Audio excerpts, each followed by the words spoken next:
નમો લોહે સૌહરિહંતાનમ નમો લોહે સૌદાનમ નમો લોહે સૌહાર્યાન નમો લોહે સૌજાયાનમ નમો લોહે સૌત્રિકાળવતી સાવનમ ઓમકારમિંદુ સંયુક્ત નિત્યમ ધ્યાયંતિ યોગિન કામદમોક્ષનો છે ઓંકારાય નમો નમઃ મંગલમ ભગવાન મંગલમ કુટુંબોની મંગલમ કુંકુંડાર્યો જૈન્દ્રમો સુમંગલમ નમઃ સમયસ્થાનાય સ્વાનુભૂત્યા ચકાસ્તે ચિત્તવાય ભવાય સર્વમાં વિભાવ નિરુધની દાતા. નિયમ સાર ભગવાન કુંકુંદાચાર્ય રચિત નિયમ સાર તથા મુનિવર પદ્મપ્રભુમલધારી દેવ રચિત તાત્પર્ય વૃત્તિ ટીકા એનો સ્વાધ્યાય ચાલે છે. એમાં 15મી ગાથાનો સ્વાધ્યાય આપણે શરૂ કર્યો છે. 15મી ગાથા એનો અર્થ અને ટીકાનો થોડોક ભાગ આપણે લીધો છે અને એ ભાગ ઉપર આપણે પૂજ્ય ગુરુદેવના પ્રવચનોમાંથી પ્રયોજનભૂત વાત સમજી રહ્યા છીએ.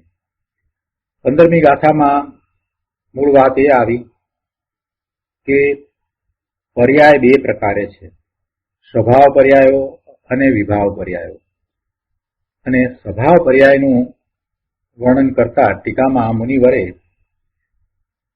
સ્વભાવ પર્યાયના બે ભાગ કયા, બે પ્રકાર કયા, કારણ શુદ્ધ પર્યાય અને કાર્ય શુદ્ધ પર્યાય. અને એમાં પહેલા કારણ શુદ્ધ પર્યાયનું વર્ણન આવ્યું અને આ કારણ શુદ્ધ પર્યાય ઉપર આપણે 2 દિવસથી વિસ્તાર સમજી રહ્યા છીએ. ગુરુદેવે એના ઉપર ઘણો વિસ્તાર કર્યો છે, એ આપણે સમજી રહ્યા છીએ. તો આગળ હવે કારણ શુદ્ધ પર્યાય ઉપર વધારે વાત સમજીએ. પ્રવચન રત્ન ચિંતામણી ભાગ પહેલો, પાન નંબર 241. એમાં ત્રીજા પેરેગ્રાફમાં ગુરુદેવે એ વાત કરી કે આ જીવ અધિકાર છે એટલે આમાં આ વાત આવી છે, કારણ શુદ્ધ પર્યાય અને કાર્ય શુદ્ધ પર્યાયની વાત આવી છે. પોતે ભગવાન આત્મા અને તેના ગુણો ત્રિકાળ એક રૂપ ધ્રુવ છે અને એવી જ તેની ત્રિકાળ એક રૂપ ધ્રુવ સપાટી છે.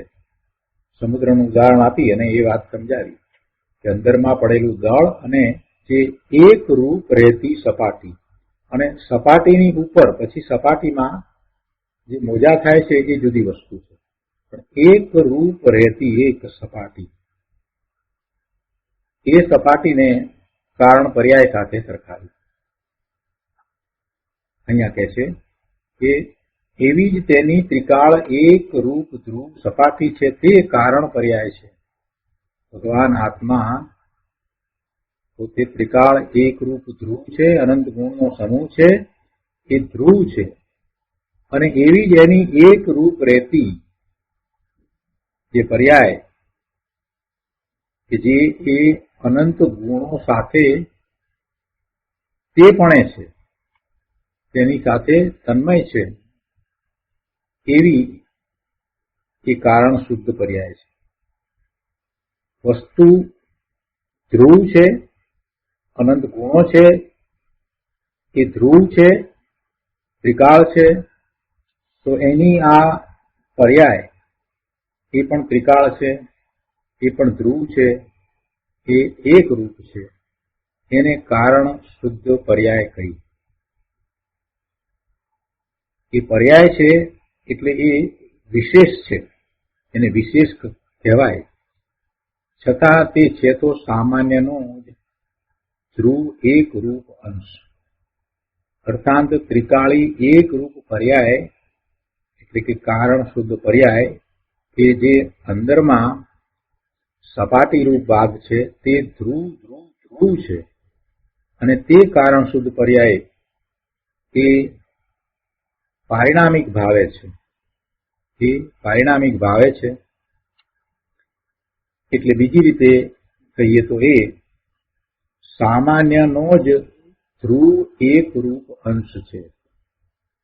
ભલે એને વિશેષ કહીએ એટલે પર્યાય કહીએ, છતાં પણ એ સામાન્યનો જ ધ્રુવ એક રૂપ અંશ છે. એ ત્રિકાળ રહે છે, અનાદિથી છે, અનંતકાળ સુધી છે. એમાં એમ નથી કે પછીથી ઉત્પન્ન થઈ છે એટલે ઉત્પાદ વ્યય છે, એવું એમાં નથી. ઉત્પાદ વ્યય નથી અને અનાદિથી છે. જ્યારથી આત્મા છે, જ્યારથી જીવ છે, ત્યારથી એમાં ત્રિકાળ રહેલા ગુણ છે અને ત્રિકાળ રહેલા ગુણોની સાથે તન્મયપણે આ પર્યાય છે. એટલે આ પર્યાય તે પારિણામિક ભાવે છે. એટલે એને એમ કહ્યું કે પંચમ ભાવની પરિણતિ અથવા તો પારિણામિક ભાવની પરિણતિ કહેવામાં આવી. અને આવી આ પંચમ ભાવની પરિણતિ કારણ શુદ્ધ પર્યાય એનો અનુભવ ના આવે, એનો ભોગવટો ન હોય. પર્યાયનો અનુભવ આવે પણ આ પર્યાયનો અનુભવ ના આવે, કેમ કે આ ધ્રુવ રૂપે છે.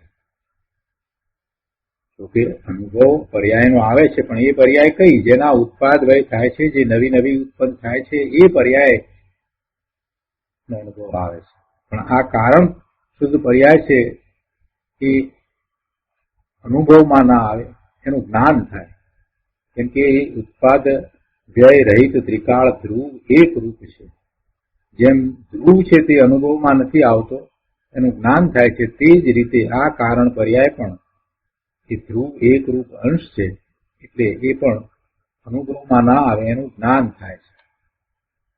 ધ્રુવ દ્રવ્યનો આશ્રય લેતા જે નિર્મળ પર્યાય પ્રગટ થાય છે તે નવી પર્યાય છે.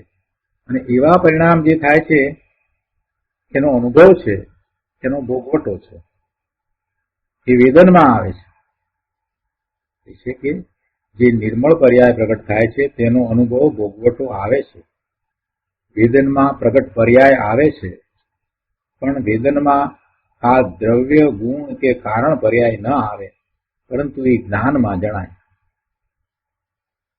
આવી સૂક્ષ્મ વાત છે. તો ગઈકાલે આપણે અહીંયા સુધી સ્વાધ્યાય કર્યો છે. હવે આગળ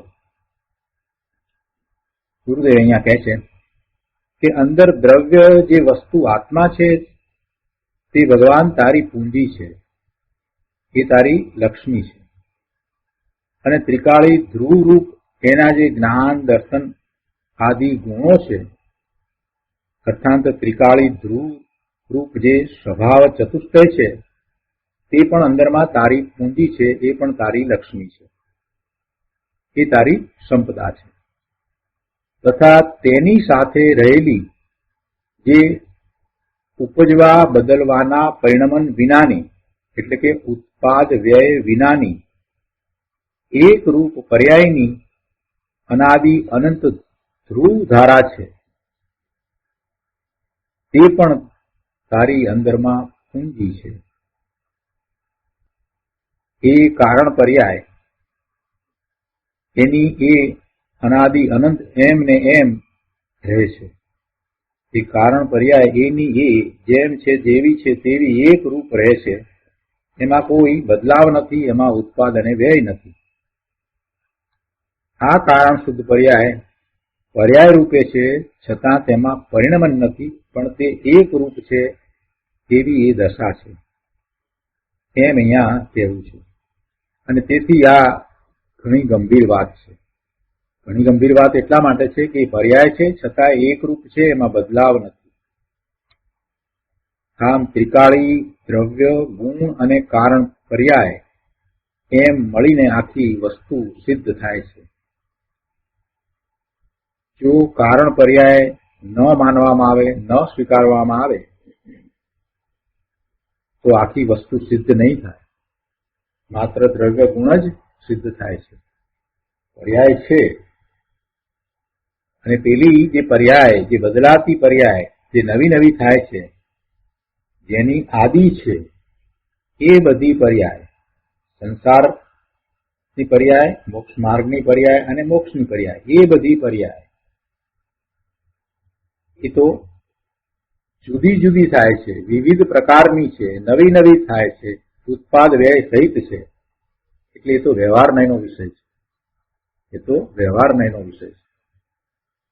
પણ જે નિશ્ચય નયનો વિષય છે એવા આત્માનો વિચાર કરીએ તો એમાં દ્રવ્ય, ગુણ અને આ ત્રિકાળી રહેતી કારણ શુદ્ધ પર્યાય એમ ત્રણ મળી અને એ આત્મદ્રવ્ય છે એમ એ દ્રવ્ય સિદ્ધ થાય છે, જે નિશ્ચય નયનો વિષય છે. એ નિશ્ચય નયનો વિષય છે. એવી સમયે સમયે પ્રગટ થતી શુદ્ધ કે અશુદ્ધ પર્યાય છે એ તો વ્યવહાર નયનો વિષય છે, જ્યારે આ છે તે નિશ્ચય નયનો વિષય છે. ગુરુદેવ કહે છે, કહો સર્વજ્ઞ પરમેશ્વરે જે તત્વ કહ્યું છે તે અલૌકિક છે અને તેને અહીં સિદ્ધ કર્યું છે. સર્વજ્ઞ દેવે તો છે એવું જાણ્યું છે અને જાણ્યું છે એવું કહ્યું છે. પ્રભુના જ્ઞાનમાં જે વાત આવી છે એ જ વાત બહાર આવી છે. આવું તત્વ સર્વજ્ઞ પરમેશ્વરના માર્ગ સિવાય બીજે ક્યાંય હોઈ શકે નહીં. આવું આ સર્વજ્ઞ દેવે કહેલું તત્વ એક દિગંબરમાં જ સચવાયું છે. પ્રભુએ તો આ વાત કરી, પણ એ વાત દિગંબર શાસ્ત્રમાં જ રહી ગઈ છે.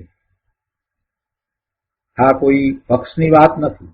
ગુરુદેવ બહુ સરળતાપૂર્વક અહીંયા કહે છે કે ભાઈ આ કોઈ પક્ષની વાત નથી, અમને કોઈ પક્ષપાત છે એમ નથી. આ તો વસ્તુનું સ્વરૂપ જ આવું છે, વસ્તુ સ્થિતિ જ આવી છે. શું થાય? એટલે એમ કે કોઈને પક્ષપાત જેવું લાગે કે દિગંબર નો પક્ષપાત કરે છે, ગુરુદેવ કહે છે કે ના, એવું નથી. ગુરુદેવે તો શ્વેતાંબરના પણ એટલા જ શાસ્ત્રો વાંચ્યા હતા, ખૂબ અભ્યાસ હતો. સ્થાનકવાસી સંપ્રદાયમાં હતા ત્યારે પણ ઘણો અભ્યાસ હતો અને એટલા જ શાસ્ત્રો દિગંબરના પણ વાંચ્યા. એટલે એમને કાંઈ અસત્ય બોલવાનું પ્રયોજન તો હતું નહીં. જ્યારે એમણે એમ કહ્યું કે આ દિગંબર સિવાય બીજે ક્યાંય નથી, તો વાત બરાબર છે. એ જ રીતે એમણે એમ કહ્યું કે દિગંબરના શાસ્ત્રોમાં પણ આ જ શાસ્ત્રોમાં આ વાત આવી છે, તો એ વાત પણ એમ જ છે. સનાતન સર્વજ્ઞનો માર્ગ ધર્મ દિગંબર સંતોએ જેમ છે તેમ પ્રવાહરૂપે ટકાવી રાખ્યો છે. તેથી આવો માર્ગ બીજે ક્યાંય નથી. આવી અલૌકિક વાત છે. અહીંયા 242માં પાના પર બીજા પેરેગ્રાફમાં આગળ સમજાવે છે કે વસ્તુ ભગવાન આત્મા છે તે શાશ્વત સત છે. શાશ્વત સત છે, હોવાપણું છે, શાશ્વત છે. ભગવાન આત્મા એના અનંત ગુણ સહિત તે ત્રિકાળ રહ્યો છે, એ શાશ્વત છે, એ સત છે. તો શાશ્વત સત છે, તેથી તે ધ્રુવ છે, એ બદલાતું નથી, ધ્રુવ છે. અને તેના જ્ઞાન, દર્શન, ચારિત્ર, આનંદ આદિ જે ગુણો છે તે પણ ધ્રુવ છે. અને તેને પારિણામિક ભાવ કહીએ. આ આવું આત્મદ્રવ્ય, એના આનંદ ગુણો એ બધું ધ્રુવ ભાવે છે, એને પારિણામિક ભાવ કહીએ. કેમ કે એવું જ પોતાનું સ્વરૂપ સહજ ભાવે અસ્થિ છે, એટલે એને પારિણામિક ભાવ કહીએ. એટલે કે એ ત્રિકાળ શાશ્વત છે, જે બદલાતું નથી, ધ્રુવ છે, એ પારિણામિક ભાવ છે. 5 ભાવ કયા? ઔદૈહિક ભાવ, ઔપસમિક ભાવ, ક્ષયોક્ષમિક ભાવ, ક્ષાયિક ભાવ અને પારિણામિક ભાવ. એમાં પારિણામિક ભાવ સિવાયના 4 ભાવ છે એ તો પર્યાય રૂપે છે, એ તો નવા નવા ઉત્પન્ન થાય છે. પણ જે ઉત્પન્ન નથી થતો, જે શાશ્વત રહે છે, એવો આ પારિણામિક ભાવ છે. અને એવું જે પોતાનું સ્વરૂપ છે તે હોવાપણે છે, અસ્થિપણે છે, એટલે તેને પારિણામિક ભાવ કહીએ. તો તેવી રીતે તેની આ કારણ પર્યાય પણ પારિણામિક ભાવે છે. કેમ કે શરૂઆતમાં એ વાત કરીને કે પારિણામિક ભાવની પરિણતિ એવી આ કારણ શુદ્ધ પર્યાય છે. તો પારિણામિક ભાવની પરિણતિ કહી એટલે આ કારણ શુદ્ધ પર્યાય છે એ પણ પારિણામિક ભાવે છે. એ પરિણતિ છે, પણ એમાં ઉત્પાદ વ્યય નથી, એકરૂપ છે, ધ્રુવ છે, એટલે એ પણ પારિણામિક ભાવે છે. અંદરમાં જે આવ્યું ને કે પંચમ ભાવ પરિણતિ તે જ કારણ શુદ્ધ પર્યાય છે. અને સંસ્કૃત ટીકામાં પણ કહ્યું છે સહજ પંચમ ભાવ પરિણતિ રેવ કારણ શુદ્ધ પર્યાય એમ પાઠ છે. એટલે આ પંચમ ભાવની પરિણતિ છે તે કારણ શુદ્ધ પર્યાય છે. આગળ કહે છે કે જેમ આ વસ્તુ ભગવાન આત્મા ત્રિકાળી મહાસત છે તેમ તેના ગુણો પણ ત્રિકાળી મહાસત છે અને તેની સાથે રહેલી એકરૂપ પર્યાયની સપાટી પણ ત્રિકાળ સત સત સત રૂપ છે. એને પર્યાય કહીએ પણ એમાં પલટવું નથી, બદલવું નથી. એ અંશ એક ધારો ત્રિકાળ એમ ને એમ રહે છે.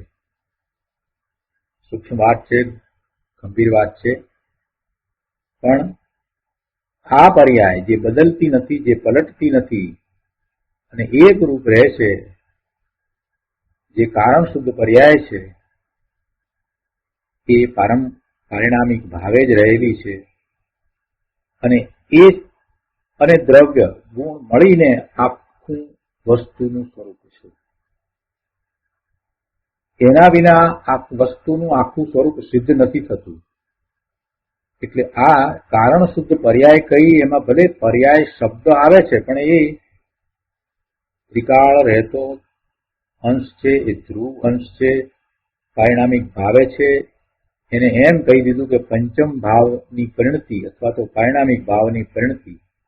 અને પાછી આ પરિણતિ કેવી છે? તો ત્યારે એમ સમજાવ્યું કે જે ગુણ છે એની સાથે તે તન્મયપણે છે, તે મયપણે છે, ગુણમયપણે છે, અનંત ગુણમયપણે છે. ત્યાં ચતુષ્ટયની વાત લીધી પણ એટલે 4 ગુણ ન સમજવા, બધા જ ગુણ સાથે એને તન્મયપણું છે. આ પરિણતિ છે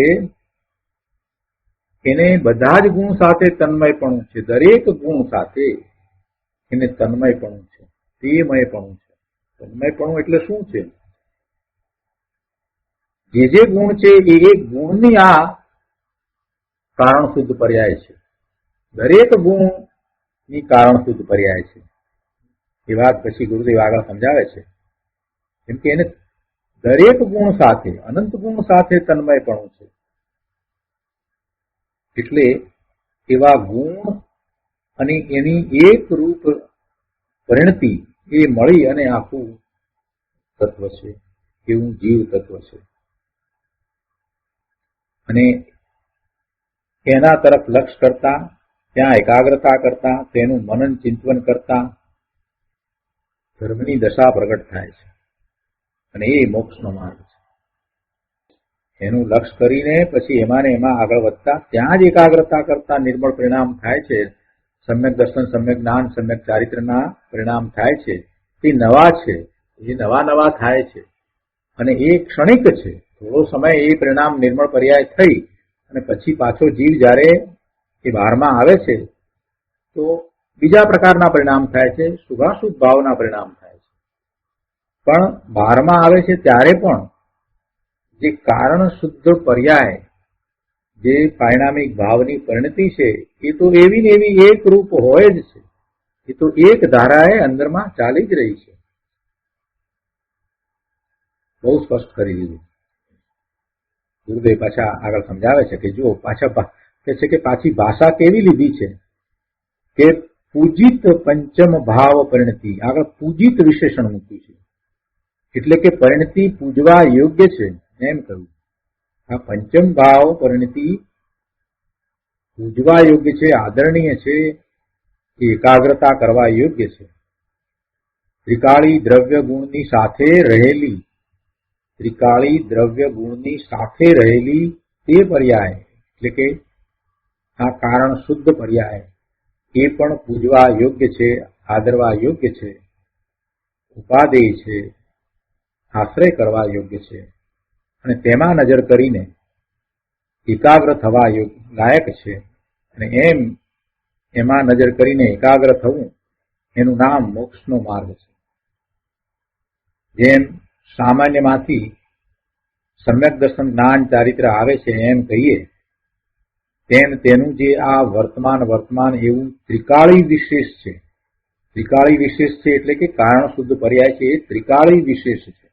પર્યાય છે એટલે એને વિશેષ તો કહ્યું, પણ ક્ષણિક વિશેષ નથી.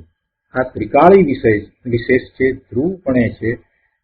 તો એવું આ કારણ શુદ્ધ પર્યાય ત્રિકાળી વિશેષ છે, તેમાંથી સમ્યક દર્શન જ્ઞાન ચારિત્ર આવે છે એમ કહીએ તે પણ બરાબર છે. એમ કહ્યું ને કે સામાન્યમાંથી સમ્યક દર્શન જ્ઞાન ચારિત્ર આવે છે એમ કહીએ તો આ પ્રમાણે પણ કહી શકાય કે આ જે ત્રિકાળી વિશેષ કારણ શુદ્ધ પર્યાય છે તેમાંથી સમ્યક દર્શન જ્ઞાન ચારિત્ર આવે છે એમ કહીએ તો પણ એ બરાબર છે. કેમ કે જે સામાન્ય કહ્યું કે દ્રવ્ય સામાન્ય એ અનંત ગુણો છે, એ અનંત ગુણો સાથે આ કારણ શુદ્ધ પર્યાય તન્મય છે, તે રૂપે છે, તે મય છે, એટલે એ ધ્રુવ અંશ છે. એટલે જયારે લક્ષ કરીએ છીએ તો એમાં સાથે એનું લક્ષ થઈ જ જાય છે. કેમ કે વસ્તુનું સ્વરૂપ આખું એ રીતે જ છે. અનંત ગુણ છે તો એ અનંત ગુણ કઈ કુટસ્થ નથી. અનંત ગુણ છે એ કુટસ્થ નથી. દ્રવ્યત્વ ગુણને કારણે બધા જ ગુણનું પરિણમન છે. એમાં બધા જ ગુણનું પરિણમન છે. ગુણનું પરિણમન ન થાય તો એને ગુણ કહેવાય નહીં. ગુણનું પરિણમન હોય જ, ગુણ કુટસ્થ હોય જ નહીં. તો ગુણનું પરિણમન છે તો એવી પરિણતિ છે, અને એ પરિણતિ તે જ આ કારણ શુદ્ધ પર્યાય છે. અને એ પરિણતિ કે જે બદલાતી નથી, એક રૂપ પરિણતિ છે, એને અહીંયા કારણ શુદ્ધ પર્યાય કહી છે. કે જયારે ત્રિકાળી સામાન્ય લક્ષ કરીએ છીએ તો એમાં સાથે આ કારણ શુદ્ધ પર્યાય આવી જાય છે. ખરેખર તો અહીંયા સમજાવવા માટે આ કારણ શુદ્ધ પર્યાયને ગુણથી જુદી કહી છે, પણ દ્રવ્ય તો અભેદ છે, એમાં તો કઈ ભેદ પડતા નથી. ગુણની અંદર પણ ભેદ પડતા નથી. અનંત ગુણ છે એમ કહીએ છીએ કે ગુણને સમજાવીએ છીએ, પણ બધા એક રૂપે રહ્યા છે, એમાં કઈ ભેદ પડતા નથી. તો એવી રીતે એ ગુણની આ એક રૂપ રહેતી ત્રિકાળ પર્યાય એક ત્રિકાળી વિશેષ છે, એ કારણ શુદ્ધ પર્યાય છે, એ પણ એની સાથે તન્મયપણે રહી છે. એટલે એમાં કઈ ભેદ ખરેખર પડતો નથી. એવું જ આત્માનું સ્વરૂપ છે. એટલે એનું લક્ષ્ય કરતા સમ્યક દર્શન, સમ્યક જ્ઞાન, સમ્યક ચારિત્રના પરિણામ નવા નવા ઉત્પન્ન થાય છે. આગળ ગુરુદેવ સમજાવે છે કે ભગવાન આત્મા અંદર ત્રિકાળી વસ્તુ છે, અને વસ્તુ છે તો તે ત્રિકાળ સત છે કહીએ એટલે એનું અસ્તિત્વ સિદ્ધ થાય છે. કોઈ પણ વસ્તુને આપણે છે કહીએ એનો અર્થ એ થયો કે એ છે એટલે એ હોવાપણે છે, એનું અસ્તિત્વ છે. ભગવાન આત્મા અંદર ત્રિકાળી વસ્તુ છે, અને વસ્તુ છે તો તે ત્રિકાળ સત છે. અને સત હોય, હોવાપણે હોય, જે ત્રિકાળ હોવાપણે હોય છે, તો એ કાંઈ ઉત્પન્ન થયેલું હોય, એ નવું ઉત્પન્ન થયેલું હોય નહીં. અને જે ઉત્પન્ન થયું નથી તો એનો નાશ પણ હોય. અણ ઉત્પન્ન હોય તેનો નાશ પણ ન હોય. જે ઉત્પન્ન હોય તેનો નાશ થાય, પણ જે અણ ઉત્પન્ન હોય તેનો શું નાશ થાય? ન થાય. તો એ તો અનાદિથી છે ને છે. તેમ એના ગુણો એ પણ અનાદિથી છે ને છે. એ સત છે. ભગવાન આત્મા ત્રિકાળી વસ્તુ સત છે, એના ગુણો પણ અનાદિ સત છે ને છે. તેવી રીતે તેમાં તન્મય રહેલી આ કારણ પર્યાય પણ ત્રિકાળ ભાવે સત છે, અર્થાત છે ને છે. અહીંયા 243માં પાના ઉપર બીજા પેરેગ્રાફમાં કહે છે કે બીજી રીતે જો વિચાર કરીએ તો આ વાત તો સમજાવી કે એ ત્રિકાળ સત છે.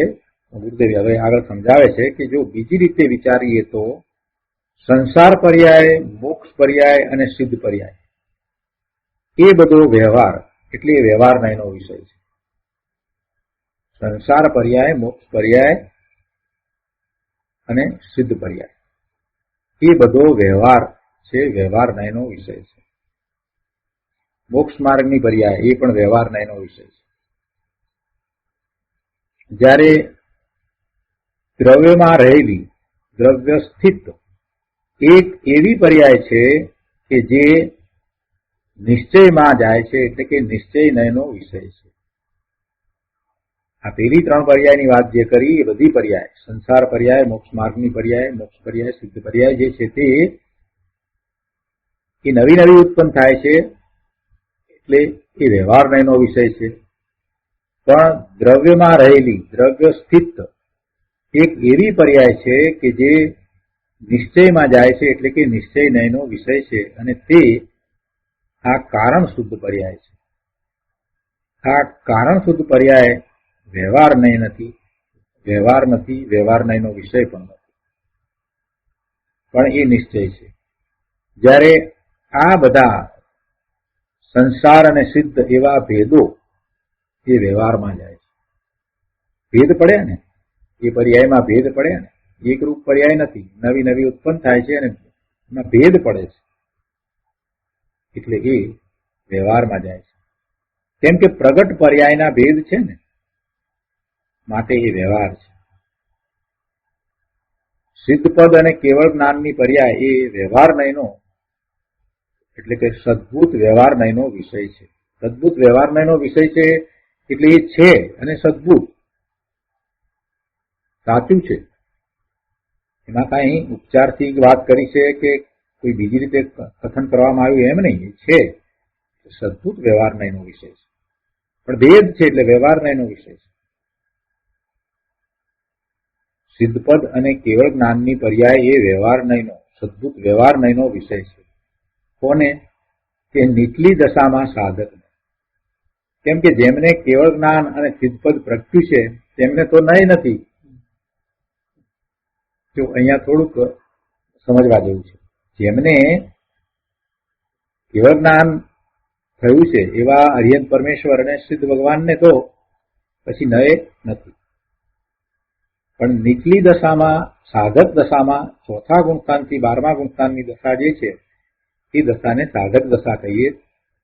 ખરેખર જોવા જઈએ તો 7મા ગુણસ્થાનના બીજા ભાગ પછીથી તો એ શ્રેણી ચડી જાય છે, એટલે પછી એમાં તો અંદરમાં જ રહ્યો છે. પણ છતાં પણ જ્યાં સુધી એ કેવળ જ્ઞાન પ્રગટ ન કરે ત્યાં સુધી દશાને સાધક દશા કહેવાય છે. કેમ કે 7મા ગુણસ્થાનના બીજા ભાગથી શ્રેણી ચડે તો શ્રેણી બે પ્રકારે હોય છે, ઉત્તમ શ્રેણી અને ક્ષપક શ્રેણી. એટલે જો ઉત્તમ શ્રેણી ચડ્યો હોય તો એ 11મે જઈને પાછો આવે, એટલે અપેક્ષાથી એ સાધક દશા જ કહેવામાં આવી છે. 4થી 12મા સુધીની દશાને સાધક દશા કહેવામાં આવી છે. પણ એ દશામાં એને મિથ્યાત્વ ગયું છે, એ સંકિતિ થયો છે, તો એને આ જે પર્યાયો કઈ એને સદભૂત વ્યવહાર નયનો વિષય છે. અજ્ઞાનીને નહીં, અજ્ઞાનીને તો નય જ નથી.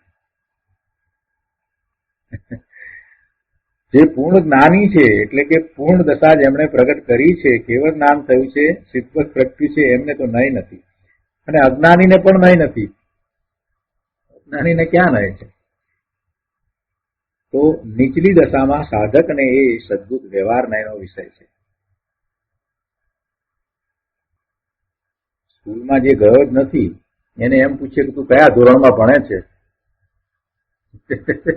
કયા સ્ટાન્ડર્ડમાં છે, એને ક્યાં સ્ટાન્ડર્ડ જ છે. જે સ્કૂલમાં જ ગયો નથી એને કોઈ સ્ટાન્ડર્ડ છે? કોઈ કે ભાઈ 5મા ધોરણમાં ભણે છે કે 7મા ધોરણમાં ભણે છે, એને તો કોઈ સ્ટાન્ડર્ડ જ નથી, કોઈ ધોરણ જ નથી.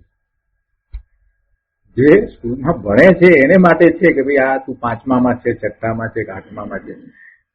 પણ જે સ્કૂલમાં જ નથી એને તો પછી એ વાત જ રહેતી નથી. અને બીજું કે જેણે ડિગ્રી પ્રાપ્ત કરી લીધી છે એને હવે સ્કૂલ ગઈ નથી, એને કોઈ સ્કૂલ ગઈ નથી. બહુ સહેલું છે, સમજાય એવું છે. અજ્ઞાનીને કેમ નય નથી એ સમજાય એવું છે. ઉદાહરણ દ્વારા સમજીએ તો સમજાય એવું છે. આગળ અહીંયા કહે છે કે હવે અહીં એમ કહેવું છે કે દ્રવ્ય ગુણ જેમ નિશ્ચય છે તેમ તેની એક રૂપ ધારાએ ત્રિકાળ વર્તતી પર્યાય પણ નિશ્ચય છે. દ્રવ્ય ગુણ જેમ નિશ્ચય છે તેમ તેની એક રૂપ ધારાએ ત્રિકાળ વર્તતી પર્યાય પણ નિશ્ચય છે. એ ત્રણેયને નિશ્ચય કહેવામાં આવેલ છે. કારણ શુદ્ધ પર્યાય એ પર્યાય છે માટે વ્યવહાર છે એમ નથી, કેમ કે એ દ્રવ્ય ગુણ સાથે ત્રિકાળ એક રૂપ ધારાએ વર્તે છે એવી એ પર્યાય છે. એટલે એ પર્યાય એ વ્યવહાર નથી પણ એ નિશ્ચય છે. વિતરાગના માર્ગની આવી સૂક્ષ્મ વાત છે. પ્રભુ સર્વજ્ઞ પરમેશ્વર ત્રિલોકનાથે વિતરાગ ભાવ સહિત જ્ઞાનમાં જે બધું જોયું છે તે આવ્યું છે. માટે આવી તત્વની વ્યવસ્થા વિતરાગ સર્વજ્ઞના માર્ગ સિવાય બીજે ક્યાંય ન હોય. બીજા અન્ય મતમાં તો હોઈ શકે જ નહીં. આવી વાત જ નથી. આગળ કહે છે, જીવમાં વ્યવહાર નિશ્ચયના ભેદ પાડતા સંસાર, મોક્ષ માર્ગ અને મોક્ષ એ બધો વ્યવહાર છે. શાંતિથી સમજવા જેવું છે. શું કહે છે કે જીવમાં વ્યવહાર અને નિશ્ચય એવા ભેદ પાડીએ તો શું નિશ્ચય છે અને શું વ્યવહાર છે? તો કહે છે કે આ સંસાર, મોક્ષ માર્ગ અને મોક્ષ એ બધો વ્યવહાર છે. મોક્ષને વ્યવહાર કરો એટલે એ મોક્ષ તો પર્યાય છે, અને એ પર્યાય તો નવી ઉત્પન્ન થઈ છે અને બદલાય છે. સમય સમયે એ પર્યાય બદલાયા કરે છે. સિદ્ધની પર્યાય પણ દરેક સમય બદલાય છે. એટલે એ ભેદરૂપ છે, અને ભેદ છે ત્યાં વ્યવહાર કરો. ભેદ છે માટે એને વ્યવહાર કરો. જીવમાં વ્યવહાર નિશ્ચયના ભેદ પાડતા સંસાર, મોક્ષ માર્ગ અને મોક્ષ એ બધો વ્યવહાર છે.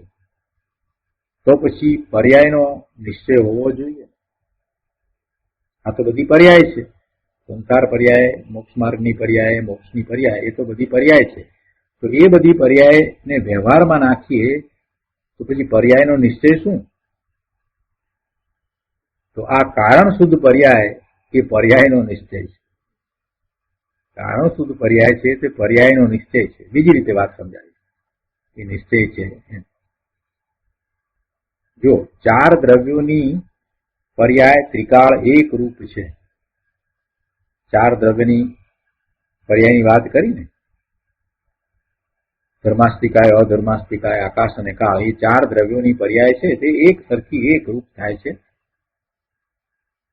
ભલે તેને વ્યવહાર કહેવાય,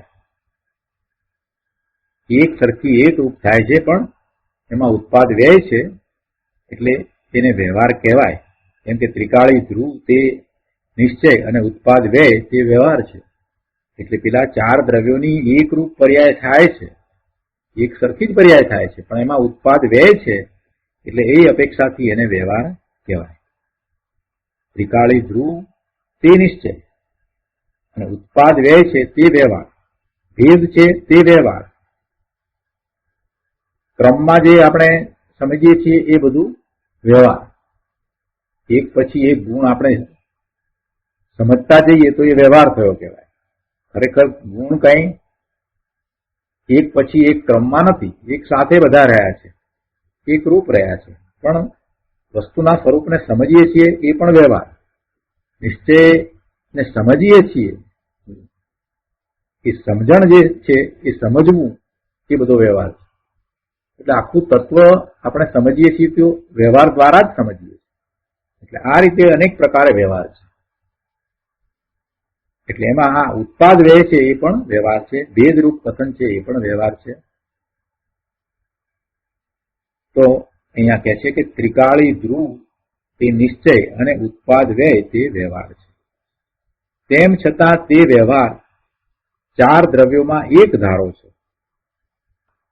ધર્માસ્તિકાય આદિ ચાર દ્રવ્ય કયા, એમાં જે પર્યાય થાય છે તે એક ધારી એક સરખી થાય છે.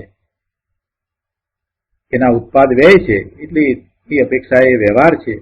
પણ એ વ્યવહાર કેવો છે તો એક ધારો છે. તેમાં હીન અધિકતા કે વિપરીતતા નથી. એ ચારેય દ્રવ્યના પરિણમન જે થાય છે એમાં કાંઈ વિપરીતતા નથી. વિપરીતતા એટલે કે એનામાં રહેલા ગુણથી જુદા પ્રકારે એ પર્યાય થાય છે એમ નથી. ઉત્પાદ વ્યય થાય છે, પણ ધર્માસ્તિકાએ નું પરિણમન થઈ અને જે ઉત્પાદ વ્યય થાય એવી જે પર્યાય થાય એ પર્યાય એક સરખી જ હોય. એ ધર્માસ્તિકાએ દ્રવ્યમાં રહેલા ગુણ કરતા જુદા પ્રકારની ન હોય, એક સરખી હોય. છતાં પણ ઉત્પાદ વ્યય છે એ અપેક્ષાએ એને વ્યવહાર કર્યો છે, અને એ વ્યવહાર છે તો એક સરખો, એક ધારો, અને એમાં હીનતા કે અધિકતા પણ નથી, વિપરીતતા પણ નથી, છતાં એ વ્યવહાર થયો. ઉત્પાદ વ્યય છે ને એટલે. જ્યારે આ જીવ દ્રવ્યનો વ્યવહાર એ એક ધારો નથી. પેલા ચાર દ્રવ્યનો વ્યવહાર જે કયો એ તો એક ધારો છે. એ પર્યાય તો એક ધારી, એક સરખી જ થાય છે. ત્યારે જીવ દ્રવ્યનો વ્યવહાર કેવો છે, એની પર્યાય કેવી થાય છે? સંસારની પર્યાય થાય, મોક્ષ માર્ગની પર્યાય થાય, મોક્ષની પર્યાય થાય, એટલે જુદા જુદા પ્રકારની થાય છે, વિવિધતા છે. એટલે એ વ્યવહાર એ એક ધારો નથી, વિષમ છે. પણ નિશ્ચય એક ધારો છે. નિશ્ચય છે તે એક ધારો છે, વ્યવહાર છે તે એક ધારો નથી. નિશ્ચય હોય એક સરખો છે, અને તેમાં એક રૂપ એવી આ કારણ શુદ્ધ પર્યાય છે. શેમાં? નિશ્ચયમાં. નિશ્ચય છે તે એક ધારો છે, અને તેમાં એટલે નિશ્ચયમાં એક રૂપ એવી આ કારણ શુદ્ધ પર્યાય છે. હવે આવી વાત બીજે વેદાંત આદિ બીજા અન્ય મતમાં તો છે જ નહીં, ક્યાંય આ વાત નથી. જીવની પ્રગટ પર્યાયમાં એક રૂપતા, એક ધારા નથી. પ્રગટ પર્યાય જે નવી નવી ઉત્પન્ન થાય છે, જેના ઉત્પાદ વ્યય છે, એક સમયની પર્યાય છે, એમાં શું છે? વિવિધતા છે, એક રૂપતા નથી, એ એક ધારી નથી. એ વ્યવહાર છે. અને જે એક ધારાએ એક રૂપ પર્યાય છે તે અંદર ધ્રુવમાં છે, એ ધ્રુવપણે છે, એ આ કારણ શુદ્ધ પર્યાય છે. તો આ ત્રણેય એટલે કે દ્રવ્ય, ગુણ અને આ કારણ શુદ્ધ પર્યાય એ ત્રણેય ધ્રુવપણે છે. એ ત્રણેય નિશ્ચયમાં જાય છે, એને નિશ્ચયનો વિષય થયો. જ્યારે આ રાગ દ્વેષમય સંસાર એવી એ પર્યાય, અને અંદરમાંથી પ્રગટતો શુદ્ધતા રૂપ સાચો માર્ગ, મોક્ષ માર્ગ એવી એ પર્યાય, અને મોક્ષ એ બધી પર્યાય એ વ્યવહાર છે. કેમ કે એ પ્રગટે છે, નવી નવી પ્રગટ થાય છે, એના ઉત્પાદ વ્યય છે, અને એ પ્રગટ થાય છે એટલે કે પહેલા નહોતી અને પ્રગટ થઈ છે, એટલે નવી થાય છે. અને એ પર્યાયો સમ્યક દર્શન, સમ્યક જ્ઞાન, સમ્યક ચારિત્ર રૂપ રત્નત્રયના પરિણામ છે. અર્થાત આત્માની નિશ્ચય, વિતરાગી, શ્રદ્ધા, જ્ઞાન અને શાંતિની પર્યાય એ છે. એ મોક્ષ માર્ગની પર્યાય છે, અને એને વ્યવહાર કર્યો છે. કારણ કે નવી નવી થાય છે, એમાં ઉત્પાદ વ્યય છે, અને જ્યારે થાય છે ત્યારે થાય છે એટલે ક્વચિત છે. એ ત્રિકાળ નથી. ત્રિકાળ નથી. ત્રિકાળ તો ત્યારે કહેવાય કે જેની આદિ પણ ન હોય ને અંત પણ ન હોય તો ત્રિકાળ કહેવાય. આની તો આદિ છે ને, ઉત્પન્ન થાય છે એટલે આદિ તો છે, પછી રહે છે અનંતકાળ સુધી.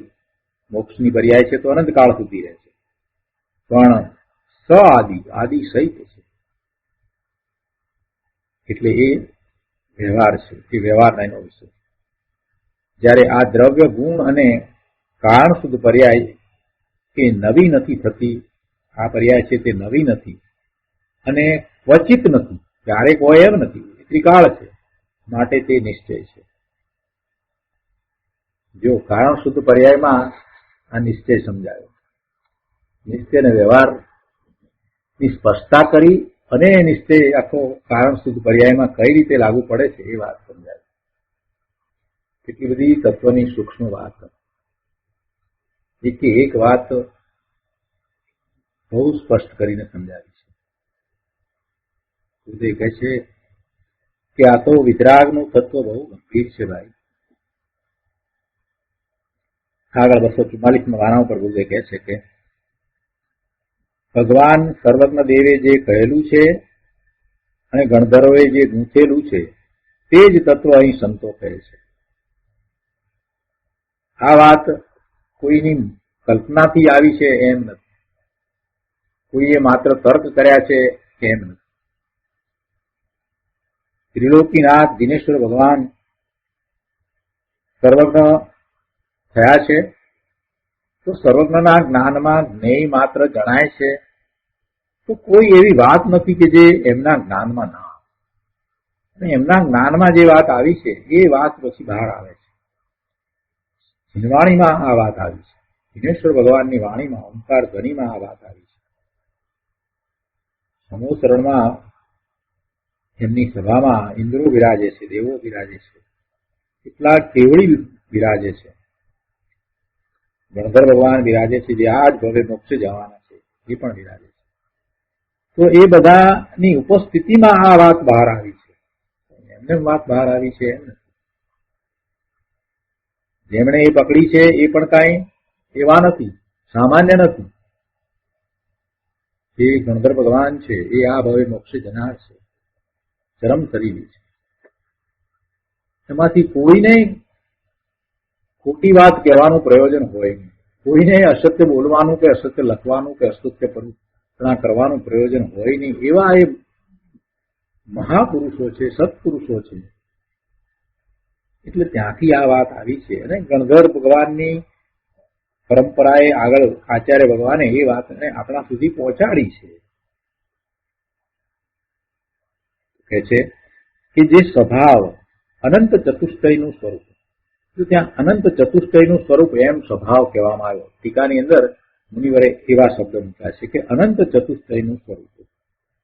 તો ગુરુદેવ એની સ્પષ્ટતા કરતા કહે છે કે આ તો 4 ગુણનું મુખ્યપણે અહીં જોર આપ્યું છે, બાકી તેની સાથે તો અનંત ગુણો ભેગા છે. ચતુષ્ટય કહ્યું એટલે 4 ગુણ સમજવા એમ નહીં, જ્ઞાન, દર્શન, ચારિત્ર અને સુખ એમ 4ની વાત લીધી, એમ ચતુષ્ટય કયા, બરાબર. અને ત્યાં એમ કહ્યું કે સ્વભાવ અનંત ચતુષ્ટયનું સ્વરૂપ, એમ કરીને જે વાત કરી તો ગુરુદેવ એની સ્પષ્ટતા કરે છે કે આ 4 ગુણનું મુખ્યપણે અહીં જોર આપ્યું છે, બાકી તેની સાથે તો અનંત ગુણો ભેગા છે. તો તેની સાથેની એટલે અનંત ચતુષ્ટય સ્વરૂપની સાથેની પૂજિત પંચમ ભાવ પરિણતિ છે, તે જ કારણ શુદ્ધ પર્યાય છે. આમ જયારે કહ્યું ત્યારે સમજી લેવાનું કે એ 4 ગુણની જ વાત નથી, અનંત ગુણની વાત છે. એટલે કે અનંત ગુણની સાથેની આ પંચમ ભાવ પરિણતિ છે, તે કારણ શુદ્ધ પર્યાય છે. આ કારણ પર્યાય ને પૂજિત કહીએ, અથવા એમ કહીએ કે પૂજવા લાયક કહીએ, એટલે આદરણીય કહીએ, એકાગ્રતા કરવા લાયક કહીએ. કેમ કે કારણ પર્યાયનું અવલંબન લેતા એમાં ધ્રુવ દ્રવ્યનું અવલંબન પણ ભેગું આવી ગયું, અને એમ એ અવલંબન લેતા સમ્યક દર્શન, સમ્યક જ્ઞાન અને સમ્યક ચારિત્ર અને આનંદની ધારા પ્રગટ પર્યાયમાં વહે છે. એટલે એવી પર્યાય પ્રગટ થાય છે, ઉત્પન્ન થાય છે. ધ્રુવનું અવલંબન લેવું એમ કહીએ તો એની અંદર આ કારણ શુદ્ધ પર્યાયનું અવલંબન આવી ગયું, અથવા તો એમ કહીએ કે કારણ શુદ્ધ પર્યાયનું અવલંબન લે તો એમાં એ ધ્રુવ એટલે કે ત્રિકાળી ગુણો છે એનું પણ અવલંબન આવી ગયું. એ ત્રિકાળી ગુણોથી આ કારણ શુદ્ધ પર્યાય છે તે કઈ જુદી નથી, એ બધું ધ્રુવ રૂપે જ છે. અને એમ મળીને તો આખું દ્રવ્ય સિદ્ધ થાય છે. અને એનું અવલંબન લેતા ત્યાં એકાગ્રતા કરતા જે નવા પરિણામ આનંદના, સુખના, શાંતિના, જ્ઞાનના થાય છે તેને આપણે મોક્ષ માર્ગ કહીએ. હવે આ પછીથી આખી ટીકાને ગુરુદેવે ફરીથી વાંચીને સમજાવી છે. એટલે આપણે જેટલો ભાગ કર્યો છે ત્યાં સુધીનો ભાગ આપણે ફરીથી નથી લેતા. કેટલીક વખતે એવું બનતું હતું કે કેટલાક નવા લોકો ત્યારે બીજા દિવસે આવ્યા હોય તો ગુરુદેવ આખી વાત ફરીથી લેતા હતા કે ચાલો આજે તો આ બધા આવ્યા છે તો ફરીથી લઈએ. એટલે આખી વાત ફરીથી લીધી છે. તો બધાએ વાત ફરીથી જે લેવામાં આવી છે વાંચી જવા માટે મારી ખાસ અનુમોદના છે. એ છોડી નહીં દેતા, ફરીથી વાંચવાથી ખૂબ રિવિઝન થશે. હું તો આ છેલ્લા 4-5 દિવસથી આનું આ જ વાંચી રહ્યો છું પ્રભુ, એટલે તમે પણ એમાં ફરી ફરીને વાંચશો તો લાભ થશે, વધારે સ્પષ્ટતા થશે, એટલે જરૂરથી વાંચજો. આપણે અહીંયા જ્યાં સુધીની આ વાત આવી ત્યાં સુધીની વાત આવે એટલું આપણે છોડીએ અને પછી આગળ વધીએ છીએ. વચમાં જે કેટલીક બીજી વાત છે એ પણ સાથે લઈએ છીએ. જો આ પાના ઉપર અહીંયા એક વાત નવી આવી છે તે લઈએ છીએ 244માં પાના ઉપર છેલ્લા પેરેગ્રાફમાં, કે શું કહ્યું કે જેમ વસ્તુ ભગવાન આત્મા આદિ અને અંત વિનાની ચીજ છે, તેમ તેમાં રહેલા જ્ઞાન, દર્શન, ચારિત્ર, સુખરૂપ ગુણ પણ અનાદિ અનંત છે. જોકે અહીં કારણ શુદ્ધ પર્યાયની વ્યાખ્યામાં તો મુખ્યપણે જ્ઞાન આદિ 4 ગુણ લીધા છે, ચતુષ્ટય લીધા છે ને, પરંતુ મુખ્યપણે એ 4 ગુણ લીધા છે. એથી કરીને આત્મામાં બીજા બધા ગુણો છે નહીં એમ વાત નથી. એ તો અહીંયા કારણ શુદ્ધ પર્યાયની વ્યાખ્યામાં ચતુષ્ટય શબ્દ લીધો એટલે એ આ જ્ઞાન આદિ 4 ગુણ મુખ્યપણે લઈ અને પછી વાત કરી, એ રીતે વ્યાખ્યા વાત કરી. પણ પછી આગળ એને મુખ્યપણે લઈ અને પછી કાર્ય શુદ્ધ પર્યાયમાં એટલે કે કેવળ જ્ઞાનમાં પણ એ મુખ્યપણે એ ચતુષ્ટય પરિણમ્યા છે એમ કહેવું છે. નહીતર તો કાર્ય શુદ્ધ પર્યાયમાં આ 4 ગુણ જ પરિણમ્યા છે અને બીજા ગુણ ત્યાં પરિણમ્યા નથી એવું કઈ નથી. એટલે કાર્ય શુદ્ધ પર્યાયની અંદર પણ પછી એ ચતુષ્ટય પરિણમ્યા છે એમ જયારે કહેવામાં આવે છે તો અહીંયા એ જ રીતે પહેલેથી એ રીતે લેવામાં આવ્યું છે. પણ એનો અર્થ એવો નથી થતો કે ત્યાં બીજા ગુણો પરિણમ્યા નથી, એમ નથી. એમાં તો અનંત ગુણ પરિણમ્યા છે. છતાં કારણ શુદ્ધ પર્યાયની વ્યાખ્યામાં મુખ્યપણે જ્ઞાન આદિ ચતુષ્ટય જ લીધા છે. તેથી કાર્ય શુદ્ધ પર્યાયની વ્યાખ્યામાં પણ એ ચતુષ્ટય જ લીધા છે, અર્થાત જ્ઞાન આદિ ચતુષ્ટયની મુખ્યપણે વાત કરી છે. પણ આ ઉપરથી કોઈ એમ માને કે આ જ્ઞાન આદિ 4 ગુણની જ અહીં વાત છે, તે કારણે કેવળ જ્ઞાનમાં એ 4 ગુણનું જ પરિણમન છે, તો કાર્ય શુદ્ધ પર્યાયની વ્યાખ્યામાં ફેર પડી જશે. ત્યાં તો બધા ગુણો પૂર્ણપણે પ્રગટ થાય છે, બધા ગુણોની પર્યાય પૂર્ણપણે પ્રગટ થાય છે. એટલે અહીંયા પહેલેથી જ સમજી લેવાનું કે આ ચતુષ્ટયની વાત કરી કારણ શુદ્ધ પર્યાયમાં, પણ ત્યાં બધા ગુણોની વાત આવી જાય છે. કે કાર્ય શુદ્ધ પર્યાયમાં આ જ્ઞાન આદિ 4 ગુણનું જ પરિણમન છે એમ નથી. કેવળ જ્ઞાન રૂપી કાર્ય શુદ્ધ પર્યાયમાં તો અનંત ગુણની પર્યાયનું પરિણમન એક સાથે જ છે. તો આ સ્પષ્ટતા આવી. અને જે બીજી વખત આખી વાત લીધી છે એને આપણે ફરીથી લેતા નથી અને હવે આગળ વાત લઈએ છીએ. આગળ પાના નંબર 247 ઉપર છેલ્લા પેરેગ્રાફમાં અહીંયા ગુરુદેવ કહે છે કે તો આત્મામાં એક અનાદિ અનંત વસ્તુનું ધ્રુવ દળ તે દ્રવ્ય છે. બીજી વાત, તેના અનાદિ અનંત ધ્રુવ એવા સહજ ગુણો છે. અને ત્રીજી વાત, ત્રિકાળી સહજ ચતુષ્ટયની સાથે તન્મય રહેલી આ કારણ પર્યાય પણ છે. અને તેવી રીતે અનંત ગુણોની સાથે તન્મય રહેલી કારણ પર્યાય પણ છે. જ્યારે 4 ગુણોની સાથે તન્મય રહેલી કારણ પર્યાય કહી તો એ અનંત ગુણોની સાથે રહેલી કારણ પર્યાય છે. એ 4ની જ વાત છે એમ નહીં. અર્થાત જેમ જ્ઞાનનો કારણ પર્યાય છે, દર્શનનો કારણ પર્યાય, ચારિત્રનો કારણ પર્યાય કયો અને આનંદનો કારણ પર્યાય કયો, સુખનો કારણ પર્યાય કયો, તો એવી રીતે અનંત ગુણનો કારણ પર્યાય રૂપ ભાવ અનાદિ અનંત તેની સાથે તન્મયપણે છે. વાત શેની ચાલે છે અત્યારે? જે સહજ ચતુષ્ટયની સાથે તન્મય રહેલી છે એમ જે કહ્યું ને એનો વિસ્તાર કરી રહ્યા છે. ચતુષ્ટયની સાથે તન્મય છે એમ નહીં, પણ અનંત ગુણોની સાથે તન્મય છે એમ સમજવાનું છે. વ્યાખ્યામાં એમ કહેવામાં આવ્યું, પણ 4 કહ્યા એટલે એમ નહીં કે 4 જ પણ એમાં સમજી લેવાનું, અંદર ગર્ભિત છે એ વાત કે જો એ 4 ગુણની સાથે તન્મય રહેલી આ કારણ શુદ્ધ પર્યાય છે, તો એ બધા જ ગુણની સાથે તન્મય રહેલી પર્યાય છે કે અનંત ગુણની સાથે તન્મય રહેલી એ કારણ શુદ્ધ પર્યાય છે. વ્યાખ્યામાં તન્મયની વાત કરીને એનો વિસ્તાર આપણે સમજી રહ્યા છીએ. તેનો અર્થ શું થયો કે જ્ઞાનનો કારણ પર્યાય, દર્શનનો કારણ પર્યાય, ચારિત્રનો કારણ પર્યાય, આનંદનો કારણ પર્યાય છે, તો એવી રીતે અનંત ગુણોનો કારણ પર્યાય રૂપ ભાવ અનાદિ અનંત, એમ કે નવો તો થયો નથી, જ્યારથી જીવ છે ત્યારથી ગુણ છે ત્યારથી, અને અવિનાશી છે માટે અનંત કાળ સુધી છે. તો એમ એ અનાદિ અનંત તેની સાથે એ ગુણોની સાથે તન્મયપણે છે.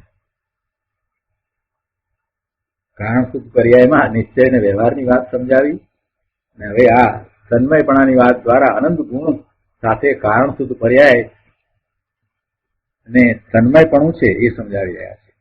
એવી રીતે કારણ શુદ્ધ પર્યાય અનંત ગુણમાં લાગુ પડે છે એ વાત સમજાવી. તન્મયપણું છે અનંત ગુણ સાથે તન્મયપણું છે. કારણ શુદ્ધ પર્યાયને તન્મયપણું અનંત ગુણ સાથે જ હોય. પર્યાય કોની હોય? પર્યાય કોની? દ્રવ્યની કહીએ કે ગુણની કહીએ પર્યાય, તો પછી એની સાથે જ એને તન્મયપણું હોય ને. અને આ તો અનાદિ અનંત એક રૂપ રહેતી પર્યાય, એવી પરિણતિ છે, બદલાતી નથી એવી, જે ધ્રુવ ભાવે છે. તો એમાં જે ગુણનું પરિણમન આવે એ શુદ્ધ પરિણમન આવે, એમાં કાંઈ વિપરીતતા હોય નહીં, વિવિધતા પણ હોય નહીં. જેવો ગુણ છે એવું પરિણમન અંદર આવે, દરેક ગુણનું એવું પરિણમન અંદર આવે.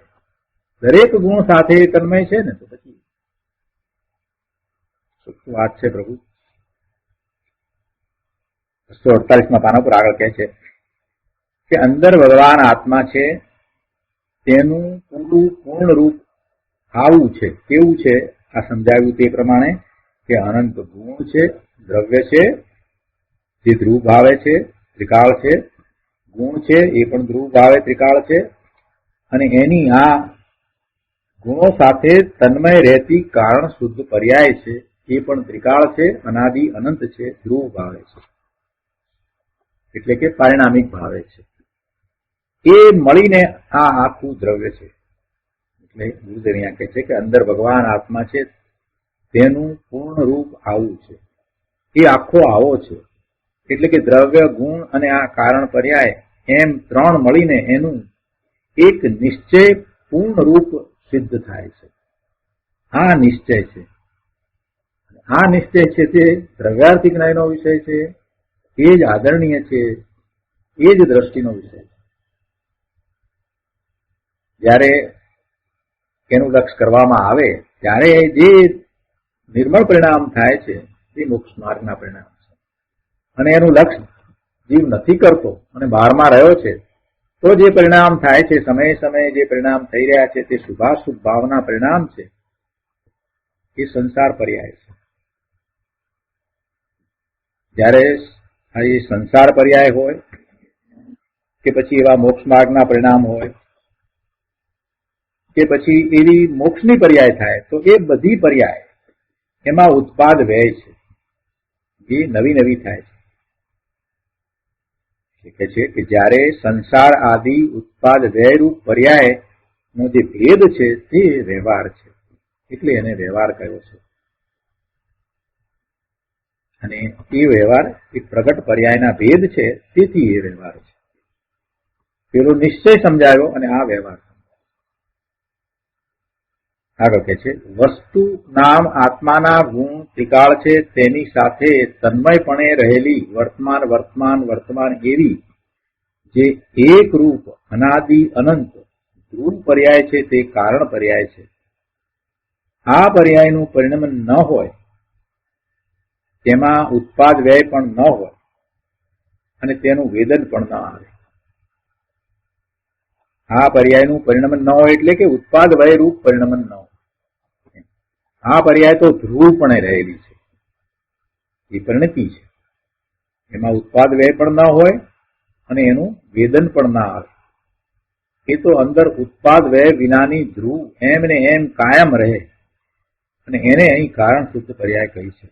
અને આ રીતે પારિણામિક ભાવનું આખું પૂર્ણ તત્વ સિદ્ધ થાય છે. ગુરુદેવે તો 45 વર્ષ સુધી સોનગઢમાં જ્ઞાનધારા વહેવડાવી છે ને, તો એની એક વાત કરતા અહીંયા ગુરુદેવ કહે છે કે સંવંત 2002ની સાલમાં આ ગાથા પરના પ્રવચનમાં એક ન્યાયે કહ્યું હતું કે કારણ શુદ્ધ પર્યાય ધ્રુવનું વિશેષ છે. ધ્રુવનું વિશેષ છે. કારણ કે ત્રિકાળી ધ્રુવ સામાન્ય છે, તો આ કારણ પર્યાય ધ્રુવ ત્રિકાળી સામાન્ય છે તેનો અંશ છે, અને ધ્રુવનો અંશ છે માટે તે વિશેષ છે. પણ તેથી કાંઈ વિશેષનો અર્થ ત્યાં ઉપજવું ને બદલવું છે એમ નથી. વિશેષ તો છે, વિશેષ છે તો પર્યાય છે એમ કહીએ, પણ એનો અર્થ એવો નથી થતો કે એમાં ઉપજવું થાય, ઉત્પન્ન થવું અને વ્યય થવું થાય, અથવા તેમાં બદલવું થાય, એમ નથી. પણ એ વિશેષ પણ ધ્રુવ રૂપ જ છે. ઉત્પાદ વ્યય વિનાનો એ વિશેષ. અને આ ત્રણેય દ્રવ્ય, ગુણ અને કારણ પર્યાય થઈને આખો પારિણામિક ભાવ સિદ્ધ થાય છે. તથા આ પારિણામિક ભાવ સંસાર આદિના ત્રણેય બોલમાં નથી. સંસાર આદિના ત્રણેય બોલ એટલે સંસાર પર્યાય, મોક્ષ માર્ગની પર્યાય અને મોક્ષની પર્યાય, એ સંસાર આદિના ત્રણ બોલ એમાં નથી. અને એ વાત અહીંયા ગુરુદેવે સમજાવી છે. સંસાર ભાવ છે તે ઉદય ભાવ છે, અને તેમાં ક્યારેક જ ક્વચિત ક્ષયોત્તમ ભાવ છે, તો પણ એ કાંઈ એકરૂપ અનાદિ અનંત નથી. એકરૂપ પણ નથી અને અનાદિ અનંત પણ નથી. સંસાર ભાવ છે તે ઉદય ભાવ છે, અને તેમાં ક્વચિત ક્ષયોક્ષમ ભાવ છે, તો પણ એ કાંઈ એકરૂપ અનાદિ અનંત નથી. બીજું, હવે જ્યારે મોક્ષ માર્ગ પ્રગટ થાય છે ત્યારે નિર્મળ પરિણામ છે, તો ત્યારે તે આત્માના સ્વભાવના આશ્રયે પ્રગટ થાય છે. અને આ કારણ પર્યાય અને ભેગો ધ્રુવ એટલે જે ત્રિકાળી ગુણો રહ્યા છે તે એ બંનેના આશ્રયે તેમાં એકાગ્ર થતા સમ્યક દર્શન, સમ્યક જ્ઞાન, સમ્યક ચારિત્ર રૂપ મોક્ષ માર્ગ પ્રગટે છે. અને એ પર્યાય નવી પ્રગટ થઈ એ કઈ અનાદિની નથી, પરંતુ નવી પ્રગટ થાય છે. અને તે પ્રગટ પર્યાયની સાથે કાંઈક વિભાવ ભાવ પણ છે. તો મોક્ષ માર્ગ નવો શરૂ થાય છે, અને તે અસંખ્ય સમય જ રહે છે. એ અસંખ્ય સમય જ રહે છે. આ સંસાર છે તે અનંત સમય રહે છે, પણ મોક્ષ માર્ગની દશા તો મોક્ષ થતા સુધી જ હોય, એટલે એ અસંખ્ય સમય જ રહે છે. કૃપાળુદેવે શું કહ્યું, વધુમાં વધુ 15 ભાવ થાય સમ્યક દર્શન થયા પછીથી. સમ્યક દર્શન થાય ત્યારથી મોક્ષ માર્ગની દશા થઈ, અને મોક્ષ થાય ત્યારે એ દશા પૂરી થઈ, પછી મોક્ષની દશા થઈ. એટલે એ જે સમય છે એને અસંખ્ય સમયનો જ સમય કહેવામાં આવે. ભલે કોઈ જીવ 15 ભાવ કરે તો પણ તે અસંખ્ય સમય જ છે. કેમ કે પોતાની ચીજ સાધવી છે, તેમાં સાધકને અનંતકાળ જોઈતો નથી. મોક્ષ માર્ગ અનંતકાળનો હોય જ નહીં. મોક્ષ માર્ગ અનંતકાળનો હોય નહીં. એટલે જે મોક્ષ માર્ગમાં આવ્યો એટલે સમ્યક દર્શન થયું પછી એને અનંતકાળ હોય જ નહીં, એને અસંખ્ય સમય હોય. વધારે વધારે 15 ભાવ કયા એટલે અસંખ્ય સમયમાં જ લીધું. પણ એમ નહીં કે હવે અનંતકાળ થશે, એમ નથી. હવે આ મોક્ષ માર્ગની દશા પણ એકરૂપ નથી, અનાદિની નથી, અનંત નથી. એ વાત થઈ. અને ત્રીજી વાત છે કે અસંખ્ય સમયમાં જ મોક્ષ માર્ગ પૂરો થઈ અને મોક્ષ થાય છે. તે મોક્ષની દશા છે, અને એ મોક્ષની દશા હવે અનંતકાળ રહેશે. થઈ ત્યારથી પછી અનંતકાળ રહેશે. એટલે સાદી અનંત છે, એની આદિ છે. મોક્ષ દશા સાદી અનંત છે. એકરૂપ અનાદિ અનંત નથી. એકરૂપ અનાદિ અનંત નથી આ દશા. અને પેલી કારણ શુદ્ધ પર્યાય જે છે એ દશા કેવી છે, એ અનાદિ અનંત છે, એક રૂપ છે. એટલે આ રીતે અહીંયા 3 ભંગ પડ્યા, 3 ભાગ પડ્યા. માટે એ વ્યવહાર છે. જ્યારે પારિણામિક ભાવ તો નિશ્ચય છે, શું કહ્યું કે જે પ્રગટ પર્યાયમાં સંસાર, મોક્ષ માર્ગ અને મોક્ષ એમ જે ત્રણ ભંગ, ત્રણ ભેદ પડ્યા, માટે એ વ્યવહારનો વિષય થયો, વ્યવહાર નયનો વિષય થયો. જ્યારે આ ત્રણ દ્રવ્ય, ગુણ અને કારણ પર્યાય એ થઈને પૂર્ણ પારિણામિક ભાવ નિશ્ચય નયનો વિષય છે. અને આ બંનેનું નિશ્ચય વ્યવહારનું જ્ઞાન કરવું તે પ્રમાણ જ્ઞાન છે. આવી સૂક્ષ્મ વાત છે. ઘણા ન્યાય સમજાવ્યા, ઘણી વાત આવી, ફરી અને વાંચવું, ફરીને વિચારવું, બધું સમજાય એવું છે. તો આજનો સ્વાધ્યાય આપણે અહીંયા સુધી રાખીએ છીએ. હવે સુખધામ બોલીએ. સુખધામ અનંત સુસંત ચરી દિન રાત રહે તદ ધ્યાન મની પ્રકાંતિ અનંત સુધામય જે પ્રણમુ પદતે વરતે જયતે પ્રણમુ પદતે